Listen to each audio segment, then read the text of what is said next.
காவேரி வந்து வெண்ணிலா கிட்ட எவ்வளோ தைரியமா, "நீ உன்னால முடிஞ்சத பார்த்துக்கோ. நாளைக்கு கல்யாணமா சந்தோஷம். விஜய் பண்ணிக்கிட்டாருன்னா பண்ணிக்கோ" அப்படின்னு என்னதான் தைரியமா சொல்லிட்டு வந்தாலும், வீட்டுக்கு வந்து அவங்களுக்கு ஒரு மாரி கஷ்டமாவே இருக்கு. அத நெனச்சு ஃபீல் பண்ணிட்டே இருக்காங்க. அப்புறம் உடனே விஜய்க்கு ஃபோன் பண்ணி சொல்லலான்ட்டு விஜய் கூப்பிடுறாங்க. விஜய் கூப்பிடுறப்ப, "காவேரி நீ அவ சொல்றான்லாம் கேட்காத காவேரி. அதுக்கெல்லாம் போய் ஃபீல் பண்ணுவியா? ஏன் காவேரி நான் போய் கல்யாணம் பண்ணிக்குவனா? என்ன காவேரி நீ போய் இப்படி எனக்கு ஃபோன் பண்ணுறியே அவ சொன்னான்னு கேட்டுக்கிட்டு அப்படின்னு கேட்குறாங்க. இல்லை விஜய் ஒரு மாதிரி இருந்துச்சா அதனால தான் ஃபோன் பண்ணலான்ட்டு பண்ணேன்.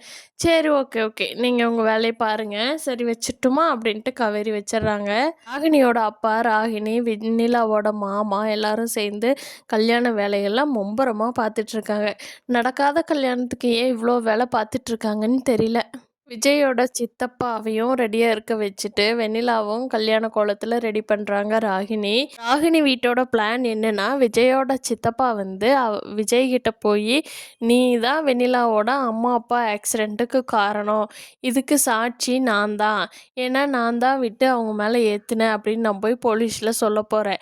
அப்படி சொன்னேன்னா கண்டிப்பாக நீ மாட்டிக்குவே விஜய். உனக்கு அப்படி ஒரு இது வேண்டாம் அப்படின்னு நீ நினச்சின்னா வெண்ணிலாவோட கழுத்தில் தாலி கட்டு அப்படின்னு சொல்லி பிளாக்மெயில் பண்ணணும்னா விஜய் போலீஸ்கிட்ட மாட்டுறதுக்கு பதிலாக கண்டிப்பாக வெண்ணிலாவோட கழுத்தில் தாலி கட்டிடுவான் அப்படின்னு நினச்சிட்டு இருக்காங்க. ஆனால் கண்டிப்பாக விஜய் வந்து என்ன பிரச்சனை வந்தாலும் காவேரி விட்டுட்டு வெண்ணிலா கழுத்தில் தாலி காட்ட போகிறதில்ல. ஏன்னா அவங்களுக்கு தெரியாது காவேரி ப்ரெக்னெண்ட்டாக இருக்கிறது. காவேரி ப்ரெக்னெண்ட்டாக இருக்கிறது தெரிஞ்ச ஒரு வேளை வெண்ணிலாவே எனக்கு விஜய் வேண்டான்னு சொல்லிட்டு போனால் கூட போவாங்க.